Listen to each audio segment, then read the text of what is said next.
2017년 성탄주의를 맞아 함께 예배드리는 모든 우리 교회 성도들 여러분들에게 평강의 왕으로 오신 주님이 여러분의 삶을 다스리시기를 주님의 이름으로 축복합니다. 주님께서 여러분들의 가는 길에 형통케 하시고 모든 금년 한 해 마무리하고 새해 새롭게 출발하는 가운데 우리가 어떻게 예배하며 아기 예수께 경배하며 살 수 있을까? 오늘 본문을 통해서 함께 은혜를 나누려고 합니다. 영국의 철통 같은 권세로 나라를 굳건히 세웠던 왕 중에 한 분을 꼽으라고 한다면 15세기의 엘리자베스 1세 여왕입니다. 그러나 그가 재임하는 동안은 너무나 많은 안팎의 어려움들이 있었고 이 왕권을 찬탈하려고 하는 주변에 모의하고 음모하는 자들이 득실거렸습니다. 그러는 가운데 여자 자객이 암살을 하기 위해서 남장을 하고 궁궐에 들어왔습니다. 그런데 예기치 않는 일로 경비에게 발각이 되어 결국은 법정에 서게 됩니다. 조사를 하는 그 자리에 뜻밖의 엘리자베스 여왕이 친히 내가 이 죄인을 조사하겠다고 묻습니다.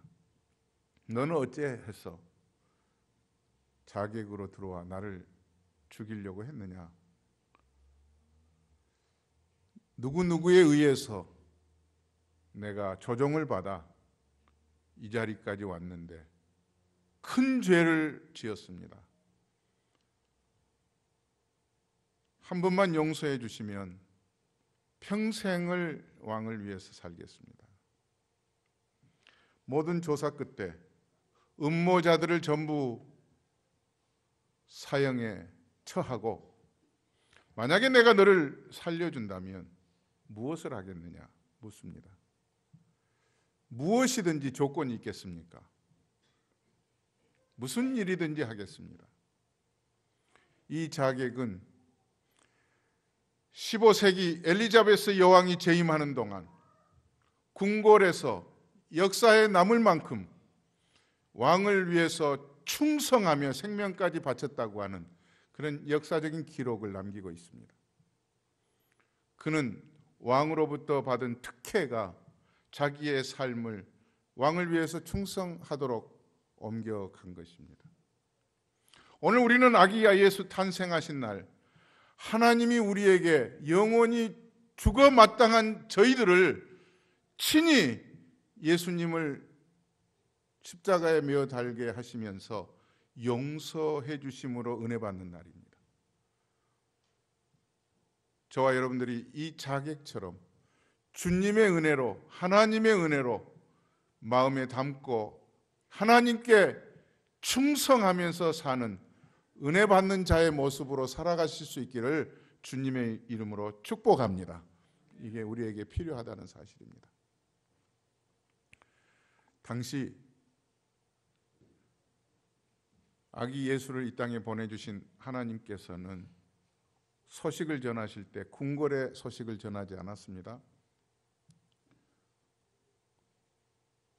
성전에 있는 율법사나 기득권층에게 소식을 전하지 않았습니다. 마치 며칠 전에 충청북도 제천에서는 스포츠센터에 큰 화재가 발생을 했습니다.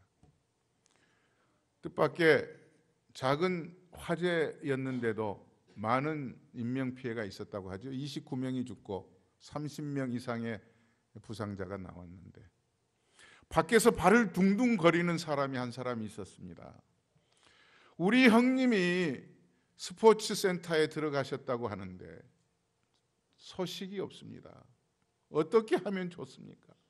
경찰관을 붙들고 좀 들어가서 우리 형님을 좀 살려주시든지 아니면은 나를 좀 들어가게 해주세요. 그런데 들어가게 해주질 않았습니다. 소방관들도 정신없이 화재 진압에 앞장섰는데 한 몇 시간이 지난 다음에 전화 한 통이 올려왔습니다. 아무리 전화가 되지 않았던 형님의 전화번호가 떴습니다. 목소리가 형님의 목소리입니다. 나 찾았니? 형님 어떻게 되셨어요? 나 살았어. 너무나도 뜻밖의 좋은 소식을 듣게 됩니다. 온 집안이 잔치 분위기입니다.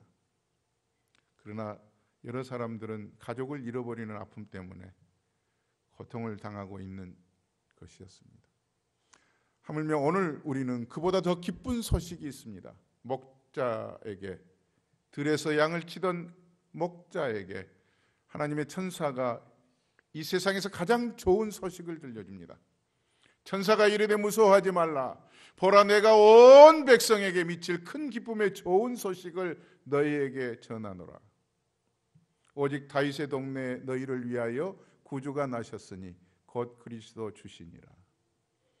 이 소식이야말로 목자들에게 들려줬던 그 소식이 오늘 또 성탄주의를 맞는 우리 모든 유스그룹과 또 모든 성도들에게도 이 소식보다 더 좋은 더 베스트 뉴스가 예수님이 이 땅에 오신 소식으로 여러분들 삶에 들려질 수 있기를 주님의 이름으로 축원합니다.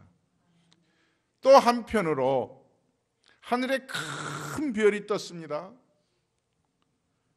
별을 연구하는 동방박사들이 하늘에 큰 별을 보고 깜짝 놀라면서 그들 마음속에 야, 메시아구나 하는 마음으로 성경 오늘 본문 10절에서 이렇게 기록하고 있습니다. 그들이 별을 보고 매우 크게 기뻐하고 기뻐하더라.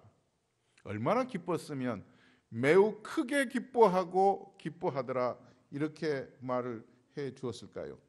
여기서 크게 기뻐하고 기뻐하다는 말에 당시 문학적인 표현은 이런 얘기예요.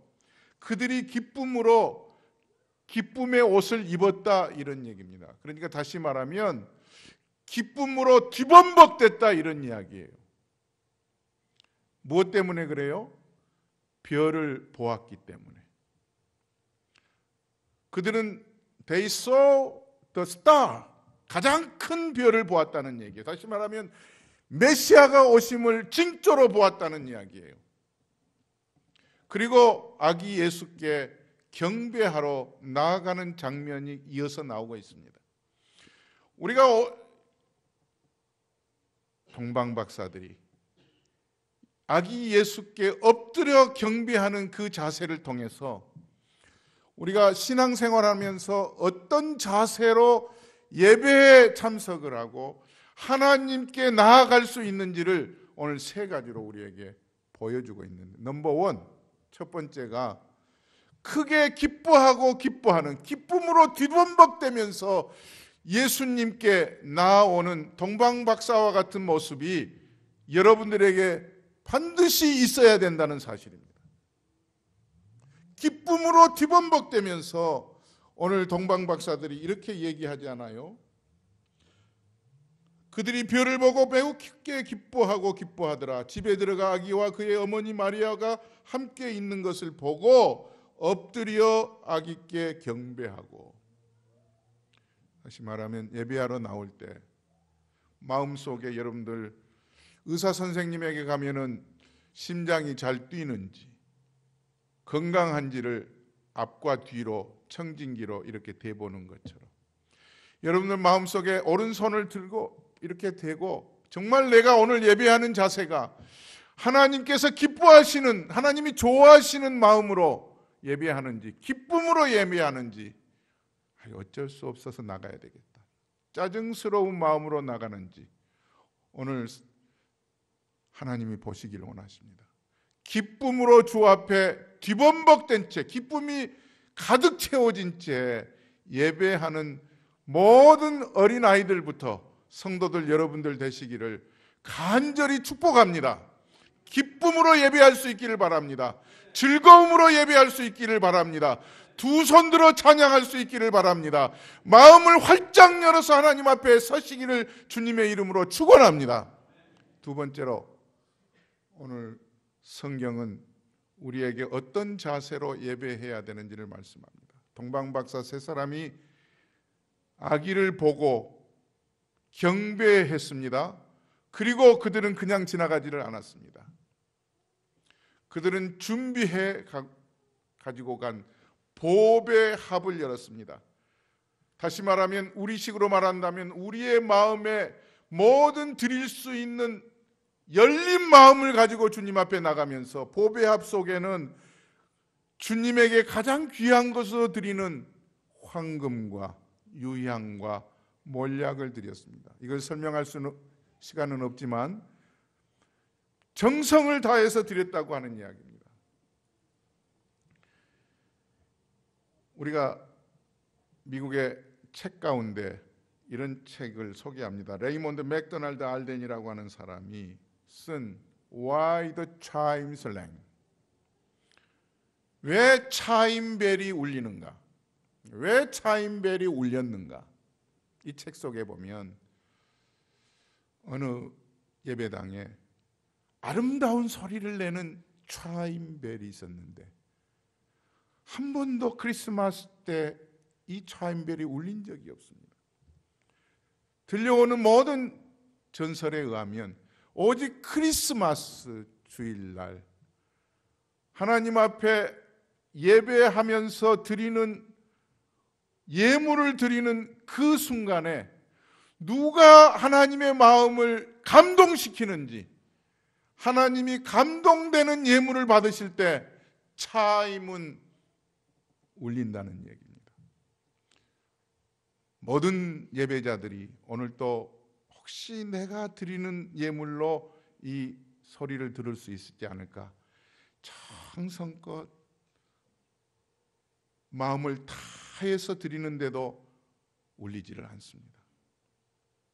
그런데 마침 열심히 오늘처럼 눈이 오는 날 예배당에 늦지 않기 위해서 뛰어가는 피러가 있었습니다. 막 달려갑니다. 그런데 그냥 지나칠 수 없는 길가에 쓰러져 있는 한 사람을 보았습니다.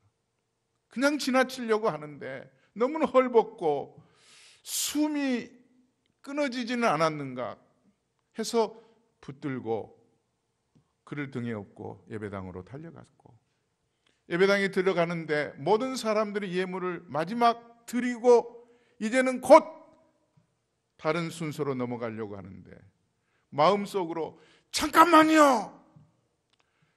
업고 간 그 허름한 옷을 입은 분을 뒷자리에 눕혀놓고 뛰어가서 준비한 정성스러운 예물을 드리는 순간에 한 번도 들어보지 못했던 차임이 울렸다고 하는 이야기입니다.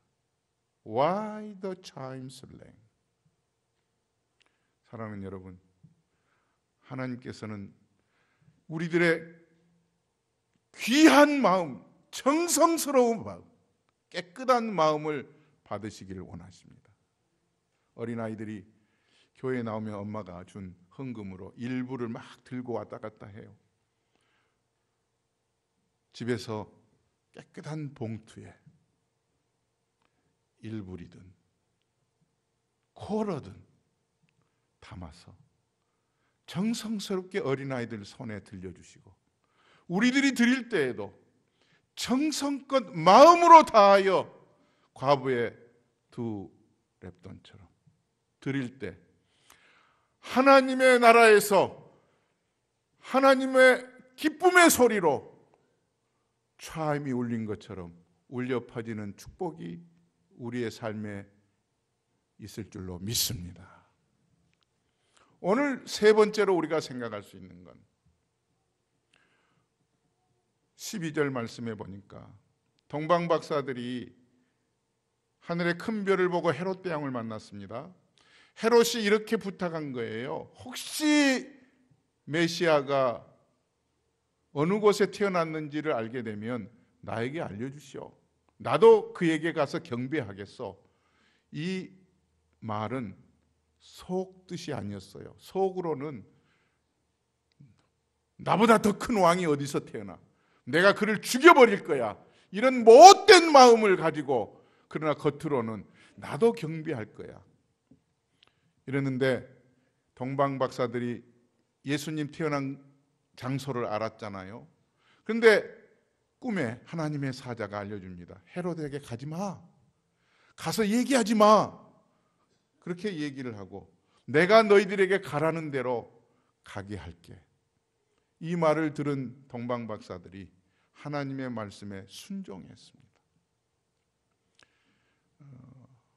일본 동경에 서강태 선교사님이라고 저희 교회 피크닉 때 5, 6년 전에 잠깐 오셨던 분인데 그분이 일본 선교 30년 하는 중에 오사카에서 약 10여 년 있으면서 이 야쿠자를 전도를 했고 야쿠자들이 본어게인을 하면서 그들이 예수님 믿겠다고 하는 일로 전도하는 야쿠자들이 야쿠자를 전도를 해서 영화를 만들어서 한국에서 상영했던 적이 있습니다.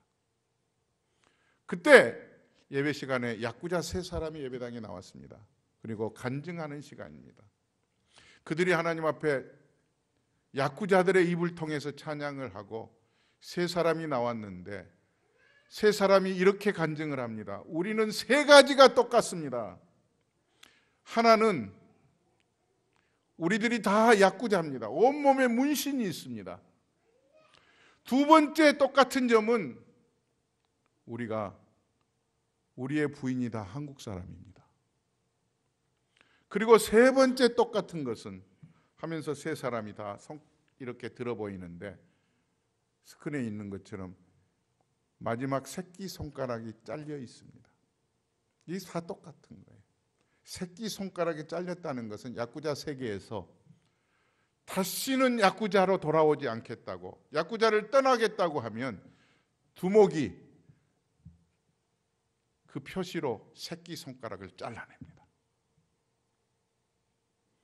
우리는 새끼손가락을 잃더라도 다시는 이곳으로 돌아오지 않고 주님의 품으로 예수님을 전하면서 살겠습니다. 이런 마음을 가졌다는 사실입니다. 사랑하는 여러분, 우리는 세상과 이미 단절한 사람들입니다.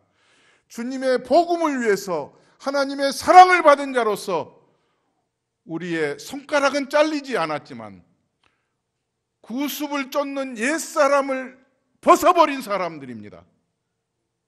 저와 여러분들 다시 하나님께 말씀으로 순종하고 예배에 충성스럽게 기쁨으로 나아오고 하나님 앞에 정성스럽게 준비하여 드리는 마음을 다하고 목숨을 다하고 뜻을 다하여서 주님을 섬기며 순종하는 모든 우리 교회 성도들 되시기를 주님의 이름으로 축복합니다. 기도하겠습니다.